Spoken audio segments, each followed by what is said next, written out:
তো শুভ রথযাত্রা সকলকে। আজকে যেহেতু রথ, তাই ভাবলাম চলো বন্ধুরা মিলে একটু বাইরে বেরোনো যাক। তো এই জামাটা আমি প্রায় 5 বছর আগেকার কেনা, তো অনেক বছর পর মনে পড়লো যে জামাটা আমার আছে, তো আমার চোখে এলো, তো এটা পরে নিলাম আজকে। আর নিচে পরেছিলাম একটা র্যাপার ব্ল্যাক, যেটা আমি বোলপুর থেকে এনেছিলাম, সেটা আমি লাস্টে দেখাচ্ছি। তো রথ মানে অনেক একটা বাঙালির একটা অনুভূতি বলতে পারো। তো হ্যাঁ, অবভিয়াসলি আমি যেহেতু বাঙালি, আমার তো বেশ লাগে। আর ছোটো ছোটো বাচ্চাদের এই যে রথের আনন্দ, সেটা দেখেই আরও ভালো লাগে। যাই হোক, তো ওরা ছোটো ছোটো রথ বানায় নিয়ে যায়, এগুলো বেশ দেখতে সুন্দর। তা আমরা কী করি, জাস্ট নর্মালি ঘুরতে যাই মেলার জন্য। মেলা বসে আর কি, ওখানে ছোট্ট করে মেলা বসে, খুব ছোট্টভাবেই, একদম বড় টড়ো মেলা কিছু না, ছোট্টভাবে মেলা বসে। সেখানে আমরা যাই, গ্যাদারিংয়ে একটু জাস্ট যোগদান করি আর কি।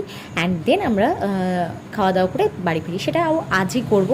যাই হোক, তো রথ মানে অনেক কিছু মনে পড়ে যায় আমার স্কুল লাইফের কথা। স্কুল লাইফে একবার আমার ঝামেলা হয়েছিল বন্ধুর সাথে, যার জন্য আমি রাগে যাইনি, তো এখন খুব মিস করি। তো সেগুলোর সাথেই আজকে একটু বেরিয়ে আসি। বাই।